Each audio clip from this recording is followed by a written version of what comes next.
Hello बच्चों, let's read the question. Define hydroponics. तो हमसे क्वेश्चन क्या पूछ रहा है कि हमें डिफाइन करना है हाइड्रोपोनिक्स क्या होता है।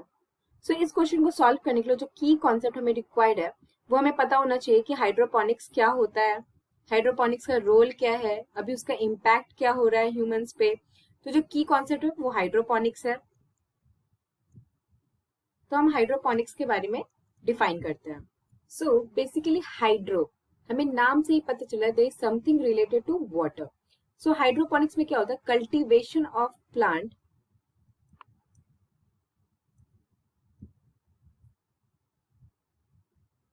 In water.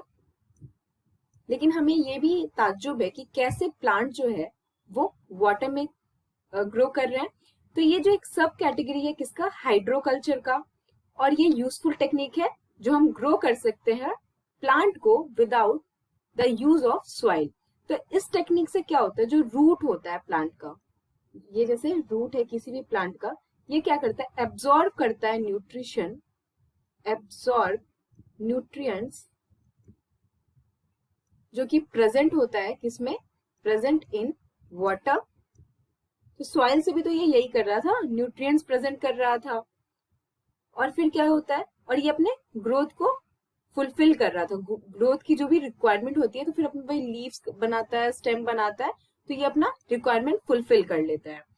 इस केस में क्या होता है? प्लांट जो होते हैं वो ग्रो होते हैं मेनली लिक्विड में, सैंड में, ग्रेवल में, या सिंपली ऐड कर लेते हैं न्यूट्रिएंट्स में। हम लोग सॉइल का यहाँ पे यूज बिल्कुल भी नहीं करते हैं।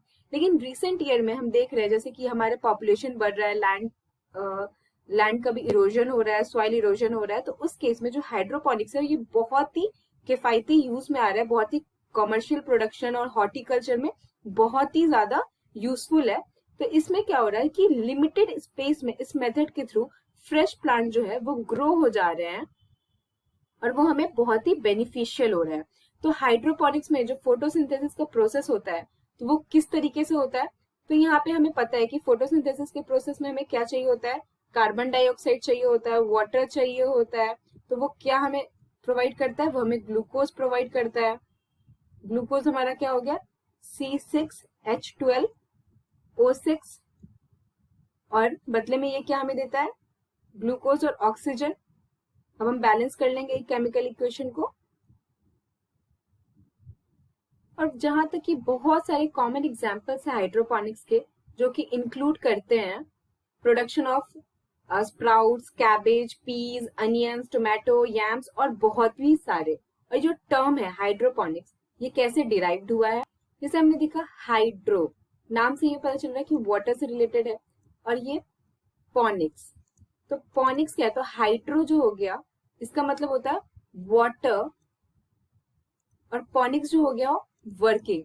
तो वाटर वर्किंग ये एक ग्रीक का ट्रांसलेशन के थ्रू इसका जो टर्म है वो डिराइव्ड हुआ। और ये हाइड्रोपोनिक के जो सिस्टम है वो कितने टाइप के सिस्टम्स होते हैं? वो विक सिस्टम हो सकता है, ईबीबी हो सकता है, फ्लो हो सकता है, वाटर कल्चर हो सकता है, ड्रिप सिस्टम रिकवरी हो सकता है। और हमको अब ये जानना है कि इसके एडवांटेजेस क्या है, हमको इससे मतलब है। सो एडवांटेज ऑफ हाइड्रोपोनिक्स, तो यहाँ पे क्या होगा? हायर यील्ड मिलेगा हमें, कंट्रोल लेवल ऑफ न्यूट्रिएंट्स होगा,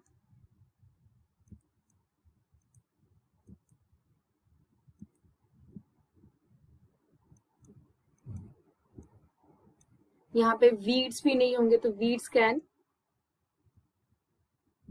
इजिली एलिमिनेटेड।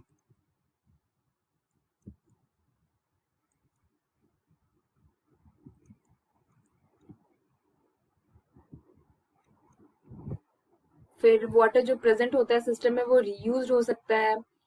फिर ईज हार्वेस्टिंग हो सकता है, बहुत इजिली हार्वेस्ट कर सकते हैं। जो क्रॉप का जो प्रोडक्शन होता है वो फिटर होता है कंजप्शन के लिए, कोई भी बर्बाद नहीं होता है। स्मॉल प्रोडक्शन होता है, स्मॉल स्पेस में हो जाता है। लेकिन इरिस्पेक्टिव ऑफ इसके बेनिफिट्स और यूज, इसके कुछ डिसएडवांटेज भी है, जैसे कि इसका जो इनिशियल कॉस्ट होता है वो बहुत ही एक्सपेंसिव होता है। डिसएडवांटेज, तो ये बहुत ही एक्सपेंसिव होता है इनिशियल टाइम में। उसके बाद तो आप एक बार सेटअप कर लोगे तो फिर इजी ही है। फिर रिक्वायर्ड होता है टेक्निकल नॉलेज। इसको नॉर्मल फार्मर्स को ग्रो करने के लिए भी उनको बहुत सारी उनको मतलब उनको सिखाया जाना चाहिए। ये बहुत स्किल्ड लेबर चाहिए इसके लिए। और ये जो प्रोसेस है ये ऑफ्टन टाइम कंज्यूमिंग है। आपको हमेशा चेक करना है कि हाँ अभी बिल्कुल सही है जो न्यूट्रिएंट्स हम दे रहे हैं, उसका कॉन्सेंट्रेशन सही है, पीएच सही है, और ये बहुत स्पेसिफिक सॉल्युबल न्यूट्रिएंट्स इसमें यूज होंगे। सो ये सब इसके डिसएडवांटेज है। और हाँ एक ये भी इसका डिसएडवांटेज है कि इसमें वाटर बॉर्न इन्फेक्शंस भी हो सकते हैं। So I hope you understood this lecture well. Thank you and best of luck.